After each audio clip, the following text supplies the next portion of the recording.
everyone. Welcome to Robert Morris University Math 0900. This is Brianne Pernick, and we are now going to work on Chapter 7, Lesson 6. Welcome to the last lesson of Math 0900. In this lesson, we are going to understand the meanings of a relation and a function. We're going to learn how to graph simple non-linear equations. We're going to determine whether a graph represents a function.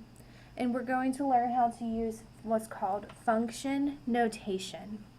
We do have several vocabulary words that you do need to make sure that you know the meaning of before the end of the lesson, so please make sure that you review this list real quick right now. Familiarize yourself with it, and then make sure that you understand the meanings of the words before you complete the lesson at the end here.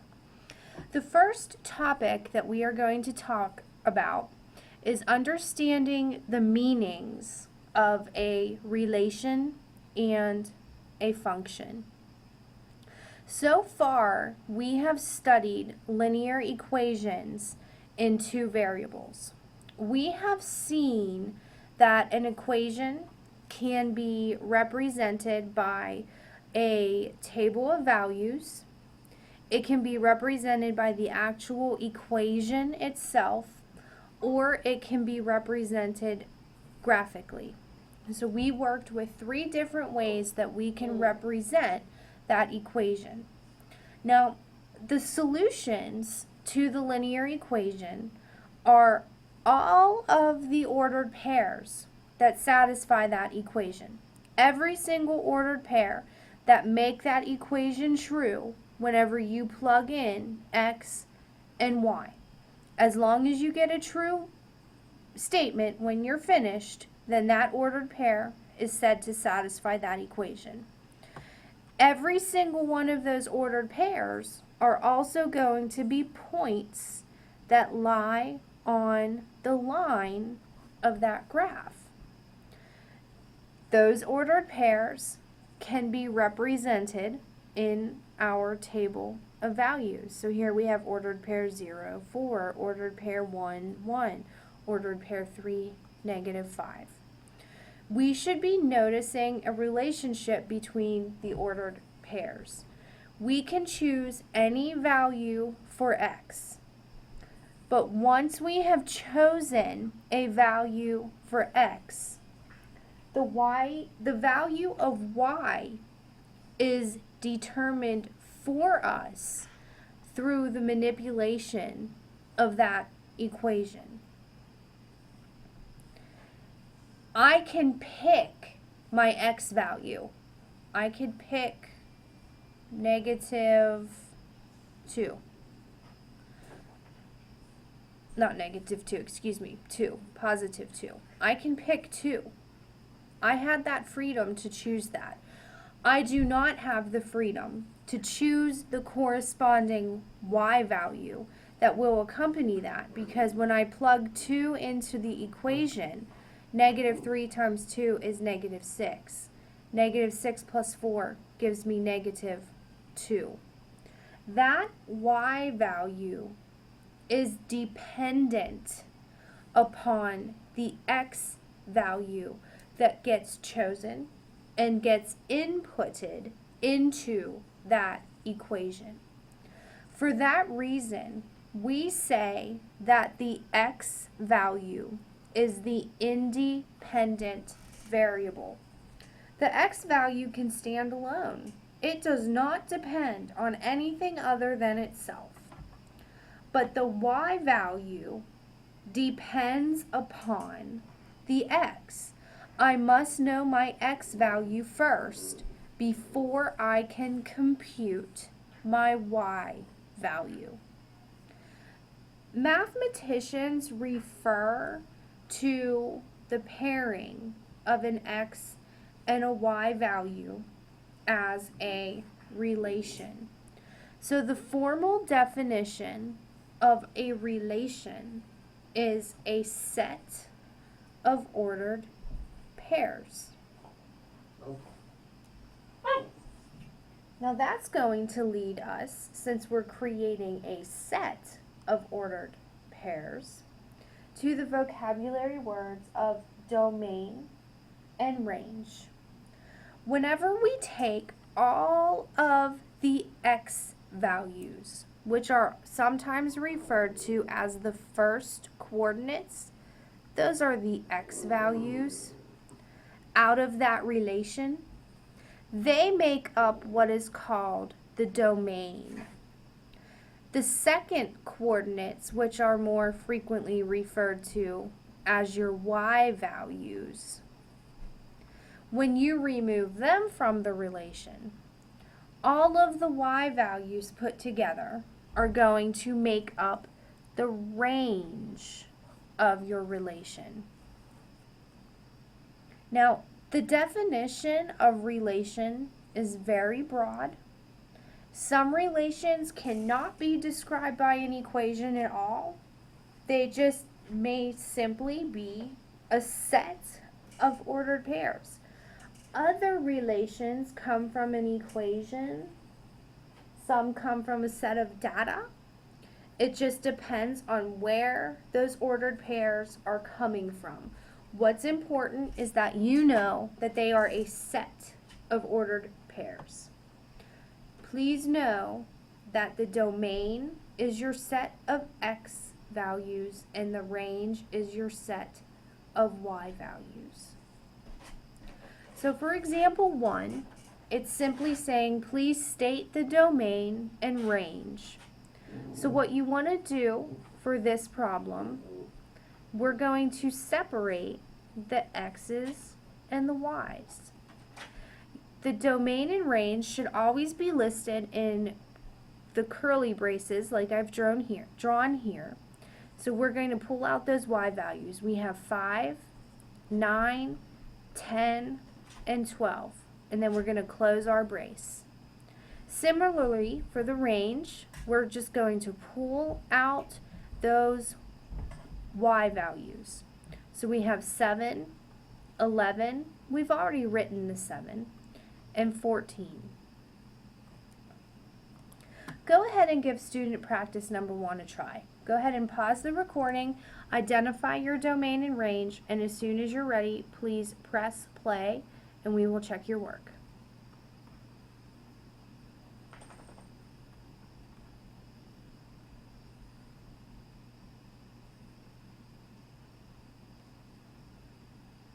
At this point, you should have had an opportunity to complete your domain and range. The domain for student practice number 1 is -3, 0, 3, and 20. Please note that I have rearranged the order of the numbers to make sure that they were in numerical order from left to right. So we have -3, 0, 3, and 20. The domain is the set of all x values from that relation. Next we have the range. If you notice, we have -5, 5, -5, 5. There's no need to repeat the numbers. We just want to make sure that they're in numerical order from left to right and that they are in the curly braces separated by the commas.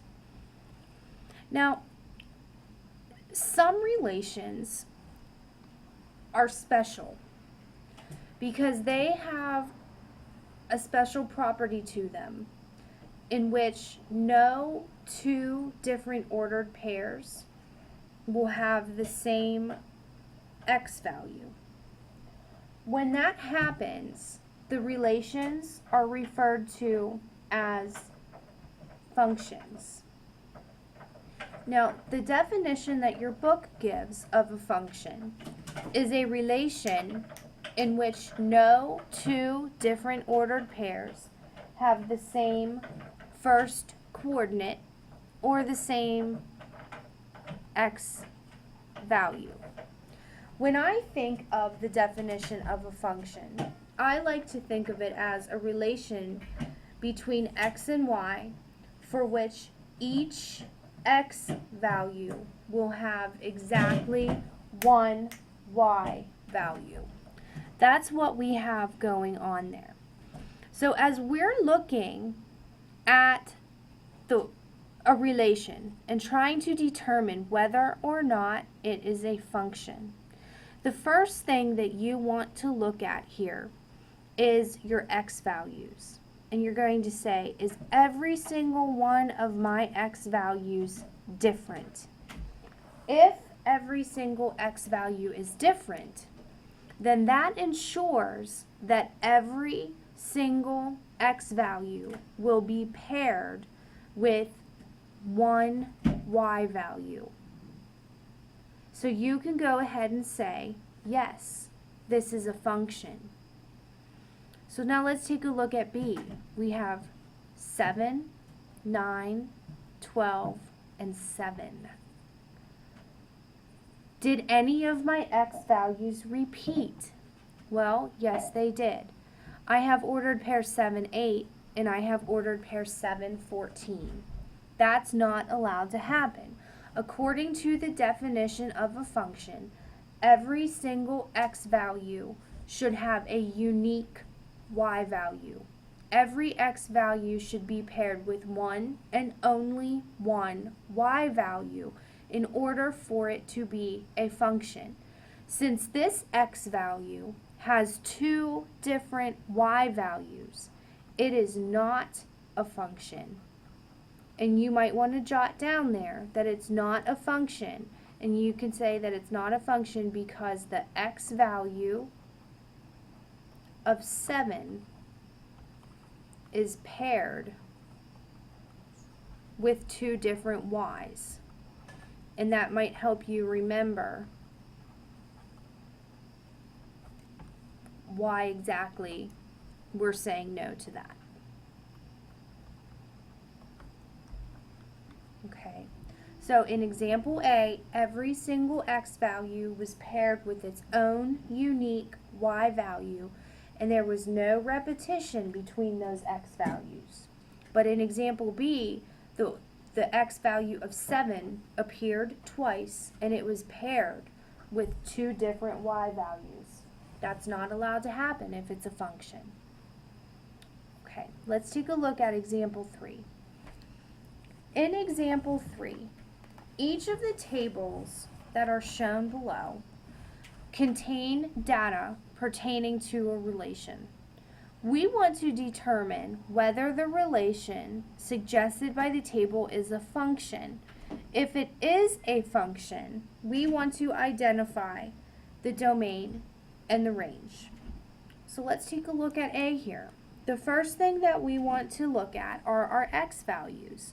Do any of these x values repeat themselves?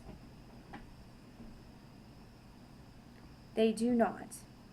Since they do not, then that tells us that it is going to be a function. So we can say yes, it's a function. We'll put yes in there. And then we want to identify the domain and the range. So the domain there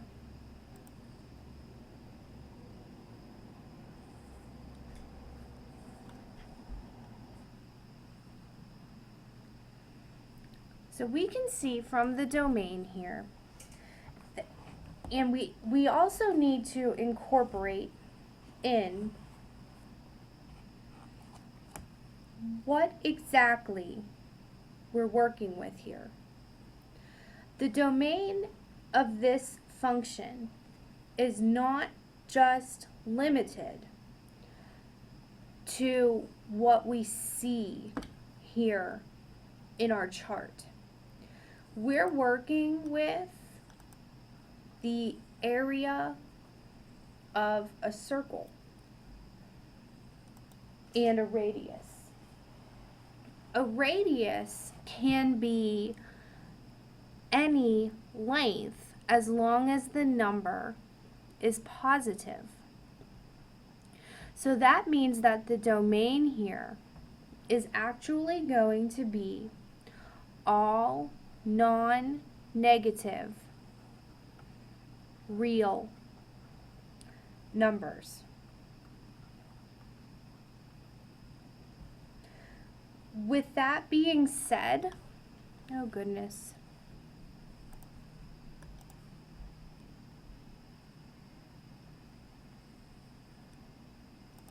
Let me move this back where it belongs here.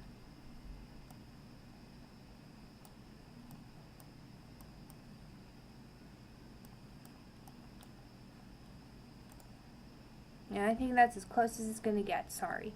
With that being said, being that we can have any measurement that we can obtain for a radius, when we plug that into the area formula, that also means that there's the potential for us to also achieve any non-negative real number for the range.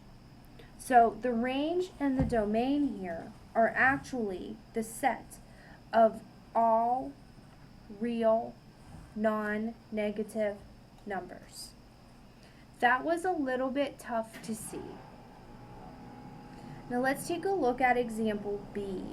In example B, we are looking at a $4,000 loan at an 8% interest rate for 1 year. So our time here is 1 year, 2 years, 3 years, 4 years, 5 years, etc. Our interest is always changing, the years are always changing.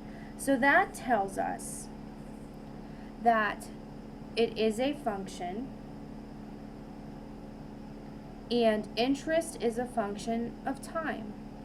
We can now start to work on identifying the domain of this function. Now what we need to keep in mind here is that we have to have a minimum of 1 year. Our domain is restricted. It will never be less than a year. So our domain is going to be all real numbers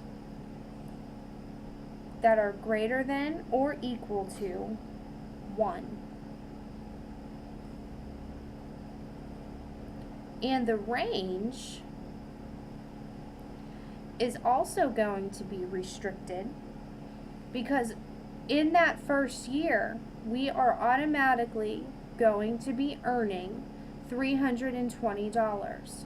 So that tells us that our range will be a minimum of $320. So it can be all real numbers that are greater than or equal to $320.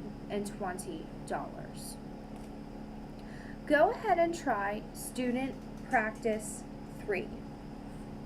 Take a look at the problem. If it's a function, state so, and then identify the domain and range. If it's not a function, simply state that it's not a function. As soon as you're ready, please press play.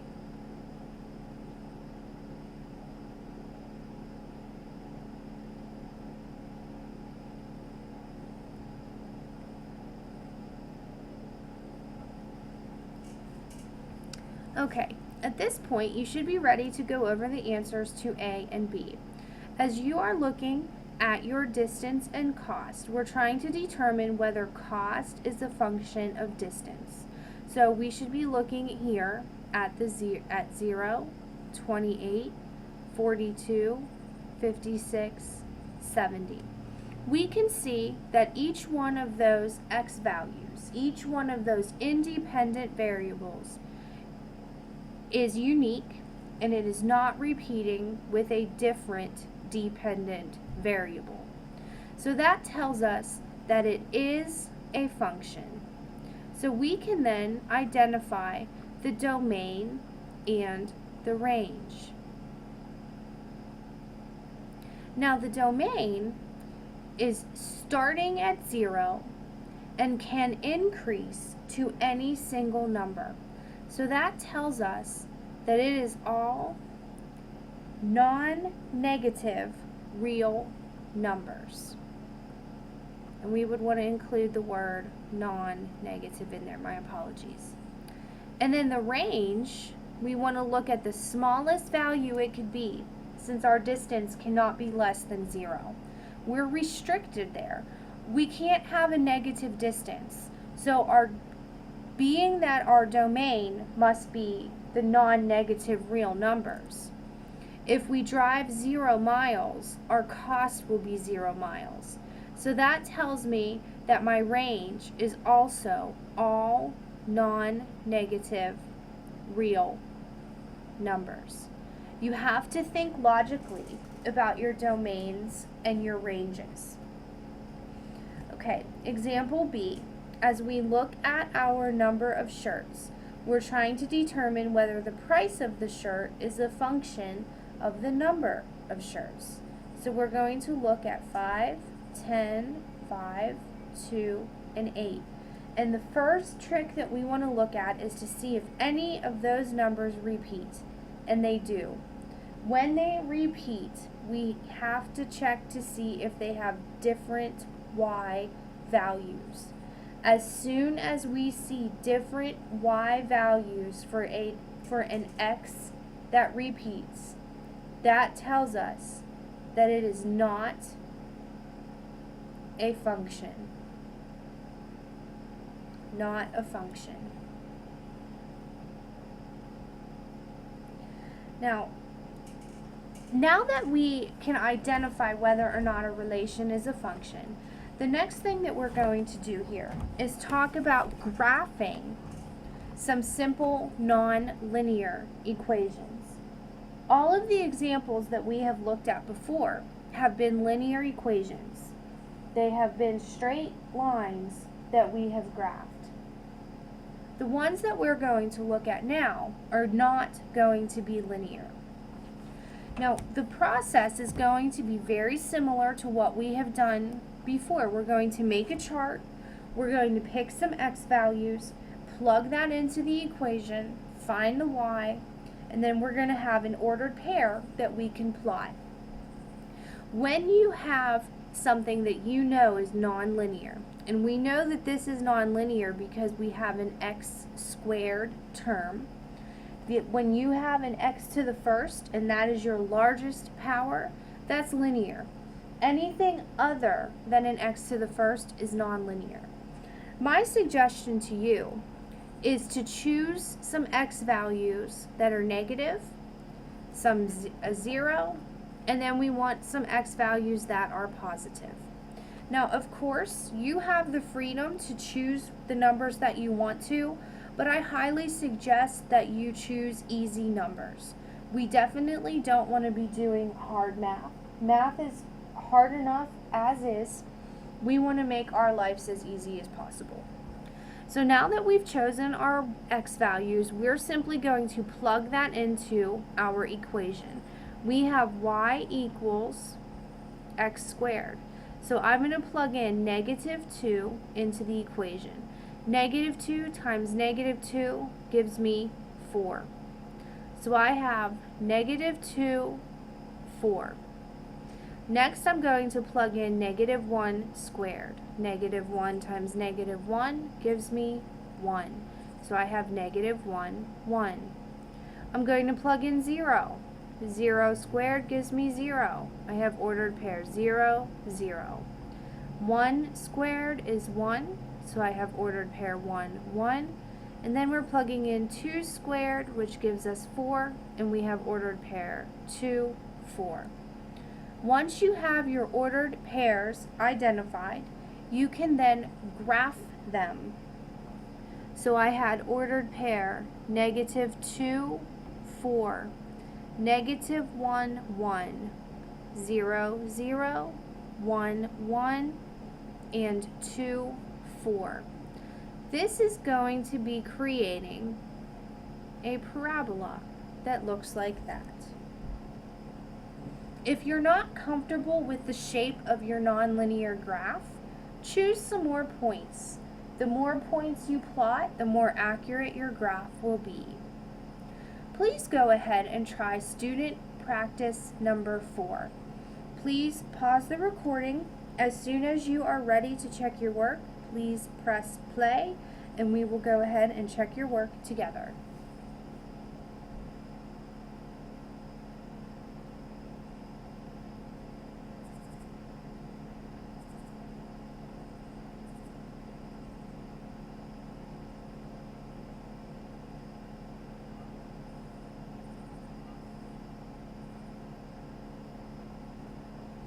Okay, at this point you should be ready to check your work with me. We should have plugged in some x values. We'll do -2, -1, 0, 1, and 2. And we're going to plug that in to the equation. So we have -2 squared minus 2. That gives us 4 minus 2, which is 2. So we have ordered pair -2, 2. Next we have -1 squared minus 2. 1 minus 2 is -1. So we have ordered pair -1, -1. Nope, that goes over there. My apologies. Then we're going to plug in 0. 0 squared minus 2 gives us -2. We have ordered pair 0, -2. Plugging in 1. We have 1 squared minus 2. 1 minus 2 is -1, which gives me ordered pair 1, -1. 2 squared minus 2. 4 minus 2 is 2, and that gives me ordered pair 2, 2. We are now ready to graph those ordered pairs. So we had ordered pair -2, 2. Ordered pair -1, -1. Ordered pair 0, -2. Ordered pair 1, -1. And lastly, ordered pair 2, 2. Again, we're going to have a parabola, which is a U-shaped graph, the graph of a quadratic equation that looks like that. Example 5 is one that we would work out exactly the same way. When we are told to graph it, what you want to do is make a chart. But this time, you're solving for x. So the y value is the one that you are choosing and plugging in, and then you are getting your x value. And then that still is creating ordered pairs.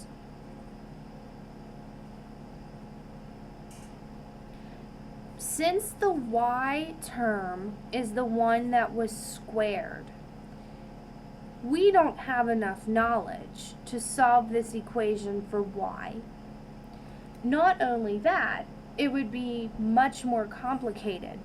So it's easier to choose the y values, as we've done, plug them in, and get the x values. We can then plot each one of those x values, see the trend, and graph the equation. As always, if you don't feel that you had enough information with the points that you've chosen, you can choose additional points, and that will give you more information about what your graph looks like. Example 6 is another non-linear equation. We could have spent time in this recording plugging into the chart, doing all of this math in this column, and then solving for y and plotting the ordered pairs. I do, however, feel that you are capable of doing that math. So what I would like for you to recognize is that when you're dividing by x, this is non-linear. And that will require you, that means that you will have a graph that looks different. That technically, when you're dividing by x, is like an x to the negative 1. And I mentioned to you that any single exponent other than a positive 1 is not a linear graph. So in this situation, you're just simply going to plot your points. Notice that they did choose more than what we had been choosing so that they could get a better picture of what that graph looks like. So you plug your x value into the equation, you solve for y, and that tells us the ordered pair should be -4, -1, and then you can plot that ordered pair. And you're simply going to repeat until you see the general trend of that line. Every equation where you're dividing by x to the first power is going to look very similar to the one here in example 6. The next topic that we're going to talk about is determining whether a graph represents a function. We've been able to tell whether or not a relation is a function. We looked at a set of data and determined whether or not that is a function. The next thing that we need to be able to do is determine whether or not a graph that we're looking at represents a function. And the way that we can do that is if we think back to that basic definition of a function, where I told you that it was a relationship between x and y for which every x value will have one unique y value.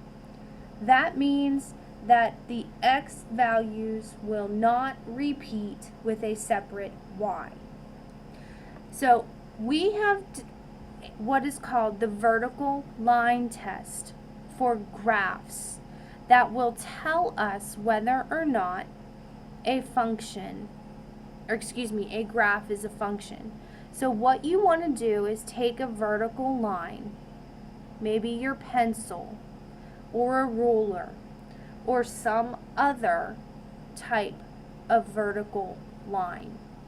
And what you're going to do is you are going to swoop that vertical line across your graph, and you want to look to make sure that your vertical line is only touching the graph, the pink graph that you see there, in one place at all given times. If that vertical line only touches the graph at one point at all times, then that graph is a function. That means that that one individual x value only has one corresponding y value at all times. However, if we look at the graph on the right, this one, as we start to move that vertical line, you can see that that vertical line is touching the graph in two different places at one time. It's touching the graph here and here. As soon as that happens, that is no longer a function. It failed the vertical line test. If we continue to move over, and I'm going to move just to where those ordered pairs are so that I can talk about that, we can tell that this failed the vertical line test thinking about that definition of a function. The x value is 6. We see that from the ordered pair. This point has a y value of 2, and this point has a y value of -2. That one x value has two y values. Not permitted if it's a function. Each x value is only allowed to have one y value. So the vertical line test permits us to test that in a visual manner. So that's what the vertical line test is. And we can use our vertical line to test each one of the examples below down here. So example A, as we move from left to right, that vertical line is only touching my graph once. So example A is a function. As we move on to B, we're going to see that my vertical line is touching the graph twice. It is touching the graph here and here. It failed the vertical line test. So we can say that yes, this was a function, but this is not a function.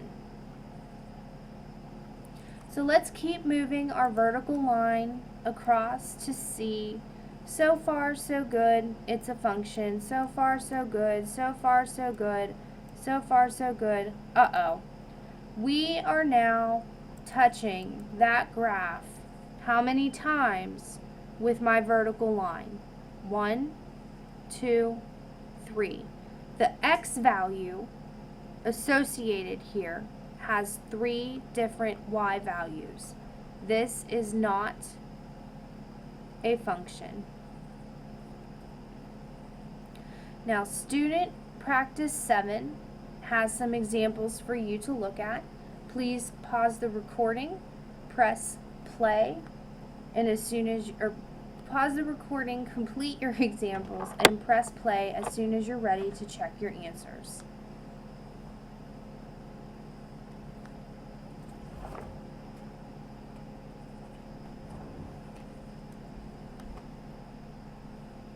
Okay, at this point you should be ready to check the work with me. Example A is not a function. The reason is that it fails the vertical line test. If I put my vertical line there, it's going to touch every single one of those points. Think logically, that x value has an infinite number of y values. That completely contradicts the definition of a function. Letter B is a function. It passes the vertical line test. And letter C fails the vertical line test.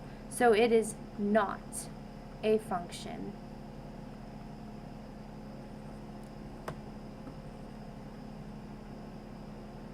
We have one last topic to cover in this section, and that is the topic of function notation. Function notation is just a different way of writing y equals. When we use function notation, what we're saying is that y is a function of x, and we want our viewer to know this right away. So instead of using y equals, we are going to use f of x. And that's read, the letter F, the word of, and the letter X. F of X. Y equals and f of x mean exactly the same. I should say y and f of x mean exactly the same thing. They are interchangeable. They both represent the output of an equation. When we have the original equation, y equals 2x plus 7, and we specifically want to say, hey, this is a function, we can write it as f of x equals 2x plus 7. That now tells us that that equation is a function of x. And function notation can be useful because the number that's here in parentheses, if we look down at example 8, is going to tell us what to plug in for x. so that we can find the y value or the output value when x is negative 2. But we're not going to say that every single time. We are going to understand that when we're using function notation, that's what's going on. So when you are expected to find f of negative 2, what you're going to do is take your equation, and I'm going to rewrite 3x squared minus 4x plus 5. And everywhere that you have an x, you are going to replace that x with the negative 2. We want to evaluate that function for negative 2 so that we can see the output value. So we have negative 2 squared, which gives me 4, so I have 3 times 4. Negative 4 times negative 2 gives me positive 8. And then we have 12 plus 8 plus 5, which is going to give me 25. So that tells me that f of negative 2 is 25. For b, I'm going to go over here just so that we can actually see it. And we're going to plug in 4 everywhere that we have an x. So we have 3x squared minus 4x plus 5. Everywhere that we have a 4, everywhere that I have an x, I'm going to replace it with a 4.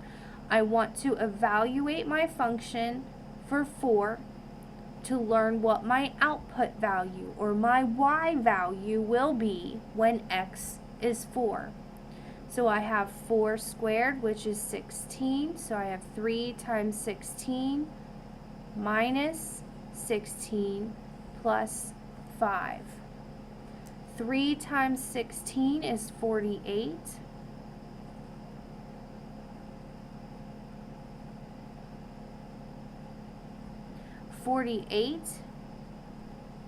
Minus 16 is going to be 32.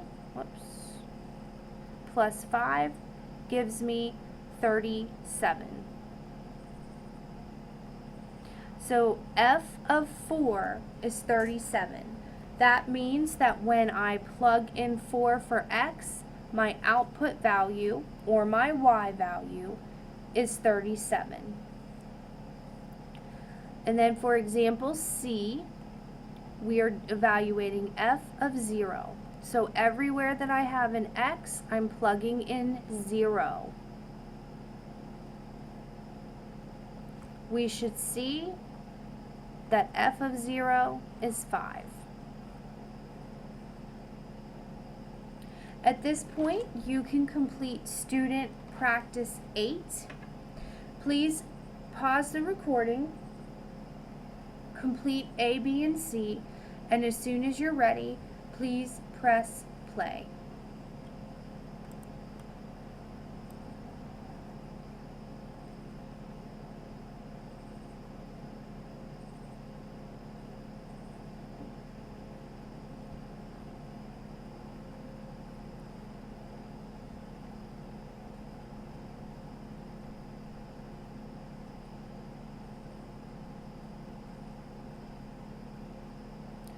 Okay, at this point you should be ready to go over the answers with me, so I'm just clearing some space here so that we can write. Let's start with example A. We are evaluating f of 2, so everywhere that we have an x, we are going to replace that x with a 2.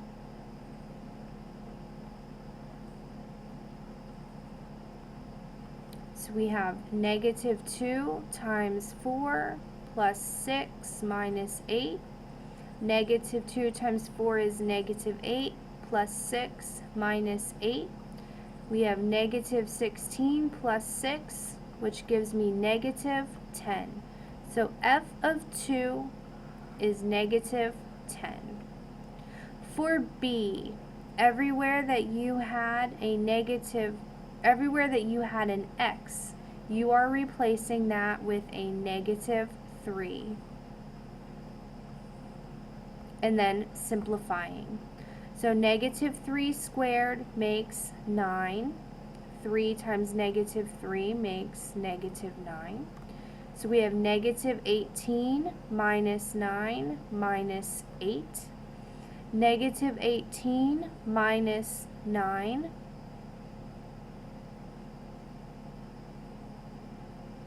makes -27 minus 8 should make -35. So f of -3 makes -35. We have one last example, which is f of 0. So everywhere that you had an x, you should have replaced that with a 0. And we have that f of 0 equals -8. This concludes our lesson on Chapter 7, Lesson 6, which deals entirely with functions, function notation, identifying when a relation is a function, when a graph is a function, etc. If you have any questions at all about this topic, please feel free to contact me and I will be more than happy to work with you. Thank you.